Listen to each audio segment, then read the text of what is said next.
श्रीमन्महागणाधिपतये नमः। सर्वमंगलमांगल्ये शिवे सर्वार्थसाधिके शरण्ये त्र्यंबके गौरी नारायणी नमोस्तुते।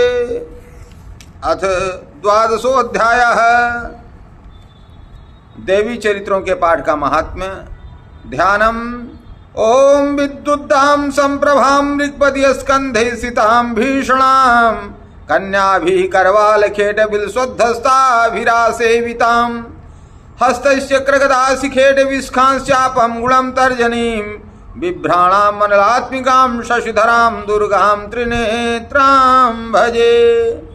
ओम देव्युवाच एभिः सवैस्य मां नित्यम् स्तोष्यते यः समाहितः तस्याहं सकलां बाधां नाशिष्याम्य संशयम्। मैं 3 नेत्र वाली दुर्गा देवी का ध्यान करता हूँ। उनके श्रीअंगों की प्रभा बिजली के समान है। वह सिंह के कंधे पर बैठी हुई भयंकर प्रतीत होती हैं। हाथों में तलवार और ढाल लिए अनेक कन्याएं उनकी सेवा में खड़ी हैं। वह अपने हाथों में चक्र, गदा, तलवार, ढाल, बाण, धनुष, पास और तजनी मुद्रा धारण किए हुए हैं। उनका स्वरूप अग्निमय है तथा वह माथे पर चंद्रमा का मुकुट धारण करती हैं। देवी बोली, देवताओं जो एकाग्रचित होकर प्रतिदिन इन स्तुतियों से मेरा स्तुवन करेगा उसकी सारी बाधा मैं निश्चय ही दूर कर दूंगी। आगे कहती हैं दुर्गा माता कि मधुकैटभनाशं च महिषासुरघातनं कीर्तिष्यन्ते तद्वद्वधं शुम्भनिशुम्भयोः अष्टम्यां च चतुर्दश्यां नवम्यां चैकचेतसः श्रोष्यन्ति चैवे भक्त्या मम माहात्म्यमुत्तमम् न तेषां दुष्कृतं किञ्चित् दुष्कृतोत्थान चापदः भविष्यति न दारिद्र्यं न चैवेष्टवियोजनं शत्रुतो न भयं तस्य तस्युतो वानराजतः न शस्त्रा नलतो यौघात् कदाचित् संभविष्यति तस्मान् ममैतन्माहात्म्यं पठितव्यं समाहितैः श्रोतव्यं च सदा भक्त्या परं स्वस्त्ययनं हि तत् उपसर्गान् शेखांस्तु महामारी समुद्भवान् तथा त्रिविधमुत्पातं माहात्म्यं समेन् मम यत्रैतत् पठ्यते सम्यग् नित्यमायतने मम सदा न तद्विमोक्षामि सान्निध्यं तत्र मे स्थितम् बलिप्रदाने पूजायाम् अग्निकार्ये महोत्सवे सर्वं ममैतच्चरितम् उच्चार्यं श्राव्यमेव च जानता जानता वापि बलिपूजां तथा कृतां प्रतीक्षिष्याम्यहं प्रीत्या वह्नि होमं तथा कृतं शरत्काले महापूजा क्रियते या च वार्षिकी तस्यां ममैतन्माहात्म्यं श्रुत्वा भक्तिसमन्वितः सर्वा बाधा विनिर्मुक्तो धनधान्यसुतान्वितः मनुष्यो मत्प्रसादेन भविष्यति न संशयः श्रुत्वा ममैतन्माहात्म्यं तथा चोत्पत्तेः शुभाः पराक्रमं च यद्युद्धेषु जायते निर्भयः पुमान् रिपुवः संख्ययं यान्ति कल्याणं चोपपद्यते नन्दते च कुलं पुंसां माहात्म्यं मम शृण्वताम्। शान्तिकर्मणि सर्वत्र तथा दुःस्वप्न प्रदर्शने ग्रहपीडासु चोग्रासु माहात्म्यं शृणुयान् मम उपसर्गाः समं यान्ति ग्रहपीडाश्च दारुणाः दुःस्वप्नं च निर्भिदृष्टं सुस्वप्नोपजायते बालग्रहाभिभूतानां बालानां शान्तिकारकं संघातभेदे च नृणां मैत्रीकरणमुत्तमम् दुर्वृत्तानां शेषाणां बलहानिकरं परं रक्षो भूतपिशाचानां पठनादेव नाशनं सर्वं ममैतन्माहात्म्यं मम सन्निधिकारकं पशुपुष्पार्घ्यधूपैश्च गन्धदीपैस्तथोत्तमैः विप्राणां भोजनैर्होमैः प्रोक्षणैरहर्निशम् अन्यैश्च विविधैर्भोगैः प्रदानैर् वत्सरेणया प्रीतिर्मे क्रियते सास्मिन् सुकृत्सुचरिते श्रुते श्रुतं हरति पापानि तथारोग्यं प्रयच्छति रक्षां करोति भूतेभ्यो जन्मनां कीर्तनं मम युद्धेषु चरितं यन्मे दुष्टदैत्यनिबर्हणं तस्मिच्युते वैरिकितं भयं पुंसां न जायते युष्माभिः स्तुतयो याश्च ब्रह्मर्षिभिः कृताः ब्रह्मणा च कृतास्तासु प्रयच्छन्ति शुभां मतिम् अरण्ये प्रान्तरे वापि तावग्निपरिवारितः दस्युभिर्वावृतः शून्ये गृहीतो वापि शत्रुभिः सिंहव्याघ्रानुयातो वा वने वा वनहस्तिभिः राज्ञा क्रुद्धेन चाज्ञप्तो वध्यो बन्धगतोऽपि वा आघूर्णितो वावातेन इसितः पोते महार्णवे पतत्सु चापि शस्त्रेषु संग्रामे भृशदारुणे सर्वा बाधासु घोरासु वेदनाभ्यर्थितोऽपि वा अस्मरन् मम तच्चरितं नरो मुच्येत संकटात् मम प्रभावत् सिंहाद्या दस्यो वैरिणस्तथा दूरादेव पलायन्ते अस्मरत् तच्चरितं मम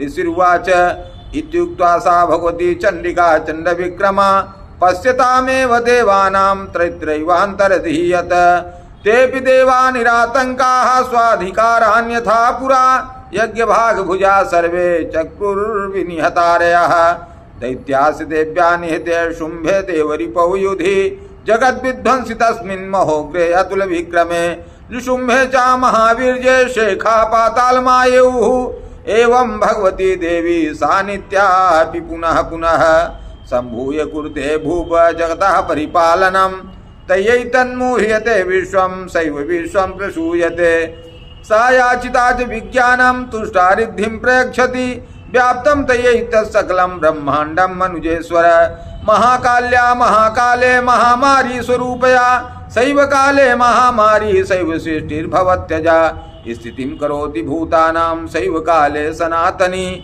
भवकाले नृणां सैव लक्ष्मीर्वृद्धि प्रदा गृहे सैवा भावे तथा लक्ष्मीर्विनाशायोपजायते स्तुता संपूजिता पुष्पैर्धूपगन्धादिभिस्तथा ददाति वित्तं पुत्रांश्च मतिं धर्मे गतिं शुभाम् ओम श्री मार्कंडेय पुराणे सावरणके मंत्रे देवी महात्म्ये फलस्तुतिर्नाम द्वादशोऽध्यायः। बोलिए श्री जगदम्बाई दुर्गा देव्यै नमः। जो मधुकैटभ का नाश, महिषासुर का वध तथा शुम्भ निशुम्भ के संहार के प्रसंग का पाठ करेंगे तथा अष्टमी, चतुर्दशी और नवमी को भी जो एकाग्र चित्र हो भक्ति पूर्वक मेरे उत्तम महात्मा का श्रवण करेंगे उन्हें कोई पाप नहीं छू सकेगा, उन पर पाप जनित आपत्तियां भी नहीं आएंगी, उनके घर में कभी दरिद्रता नहीं होगी तथा उनको कभी प्रेमी जनों के बिछोह का कष्ट भी नहीं भोगना पड़ेगा। इतना ही नहीं, उन्हें शत्रु से, लुटेरे से, राजा से, शस्त्र से, अग्नि से तथा जल की राशि से भी कभी भय नहीं होगा। इसलिए सबको एकाग्रचित होकर भक्ति पूर्वक मेरे इस महात्म्य को सदा पढ़ना और सुनना चाहिए। यह परम कल्याणकारक है। मेरा महात्म्य महामारी जनित समस्त उपद्रवों तथा आध्यात्मिक आदि तीनों प्रकार के उत्पातों को शांत करने वाला है। मेरे जिस मंदिर में प्रतिदिन विधि पूर्वक मेरे इस महात्म्य का पाठ किया जाता है उस स्थान को मैं कभी नहीं छोड़ती, वहाँ सदा ही मेरा सानिध्य बना रहता है और बलिदान, पूजा, होम तथा महोत्सव के अवसरों पर मेरे इस चरित्र का पूरा पूरा पाठ और श्रवण करना चाहिए। ऐसा करने पर मनुष्य विधि को जानकर या बिना जाने भी मेरे लिए जो बलि पूजा या होम आदि करेगा उसे मैं बड़ी प्रसन्नता के साथ ग्रहण करूंगी। शरत काल में जो वार्षिक महापूजा की जाती है उस अवसर पर जो मेरे इस महात्म्य को भक्ति पूर्वक सुनेगा वह मनुष्य मेरे प्रसाद से सब बाधाओं से मुक्त तथा धन धान्य एवं पुत्र से संपन्न होगा। इसमें तनिक भी संदेह नहीं है। मेरे इस महात्म्य, मेरे प्रादुर्भाव की सुंदर कथाएं तथा युद्ध में किए हुए मेरे पराक्रम सुनने से मनुष्य निर्भय हो जाता है। मेरे महात्मा का श्रवण करने वाले पुरुषों के शत्रु नष्ट हो जाते हैं, उन्हें कल्याण की प्राप्ति होती है तथा उनका कुल आनंदित रहता है। सर्वत्र शांति कर्म में बुरे स्वप्न दिखाई देने पर तथा ग्रह जनित भयंकर पीड़ा उपस्थित होने पर मेरा महात्म्य श्रवण करना चाहिए। इससे सब विघ्न तथा भयंकर ग्रह पीड़ाएं शांत हो जाती हैं और मनुष्यों द्वारा देखा हुआ दुस्वप्न शुभ स्वप्न में परिवर्तित हो जाता है। बाल ग्रहों से आक्रांत हुए बालकों के लिए यह महात्म्य शांतिकारक है तथा मनुष्यों के संगठन में फूट होने पर यह अच्छी प्रकार मित्रता कराने वाला होता है। यह महात्म्य समस्त दुराचारियों के बल का नाश करने वाला है। इसके पाठ मात्र से राक्षसों, भूतों और पिशाचों का नाश हो जाता है।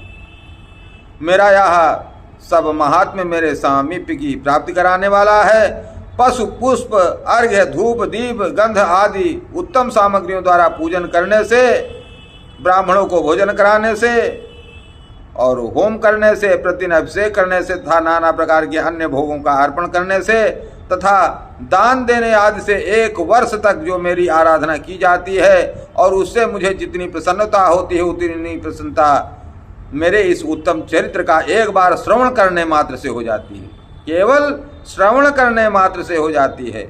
यह महात्म्य श्रवण करने पर पापों को हर लेता है और आरोग्य प्रदान करता है। मेरे प्रादुर्भाव का कीर्तन समस्त भूतों से रक्षा करता है तथा मेरा युद्ध विषयक चरित्र दुष्ट दैत्यों का संहार करने वाला है।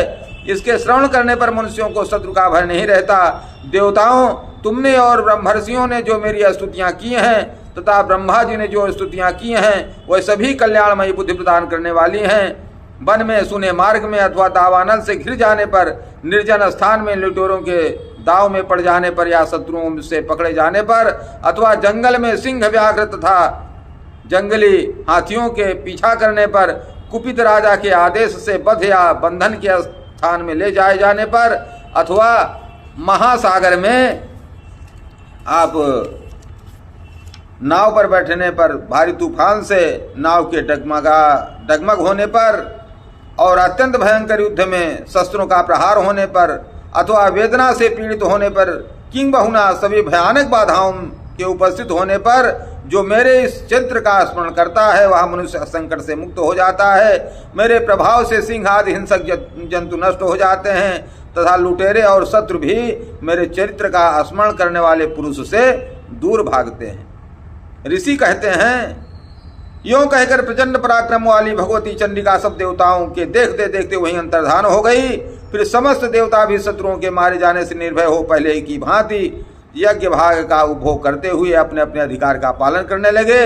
संसार का विध्वंस करने वाले महाभयंकर अतुल पराक्रमी देव शत्रु शुंभ तथा महाबली निशुंभ के युद्ध में देवी द्वारा मारे जाने पर शेष दैत्य पाताल लोक में चले आए। राजन, इस प्रकार भगवती अंबिका देवी नित्य होती हुई भी पुनः पुनः प्रकट होकर जगत की रक्षा करती हैं। वही इस विश्व को मोहित करती हैं, वही जगत को जन्म देती हैं तथा वही प्रार्थना करने पर संतुष्ट हो विज्ञान एवं समृद्धि प्रदान करती हैं। राजन, महाप्रलय के समय महामारी का स्वरूप धारण करने वाली ये महाकाली ही इस समस्त ब्रह्मांड में व्याप्त हैं। वही समय समय पर महामारी होती और वही स्वयं अजन्मा होती हुई विशिष्ट के रूप में प्रकट होती हैं। वह सनातनी देवी ही समयानुसार संपूर्ण भूतों की रक्षा करती हैं। मनुष्यों के अभ्युदय के समय वही घर में लक्ष्मी के रूप में स्थित हो उन्नति प्रदान करती हैं और वही अभाव के समय दरिद्रता बनकर विनाश का कारण होती है। तो दुर्गा माता ही सभी रूपों में स्थित हैं। इनके महात्मा का श्रवण अवश्य करना चाहिए। पुष्प, धूप और गंध आदि से पूजन करके उनकी स्तुति करने पर वह धन, पुत्र, धार्मिक बुद्धि तथा उत्तम गति प्रदान करती हैं।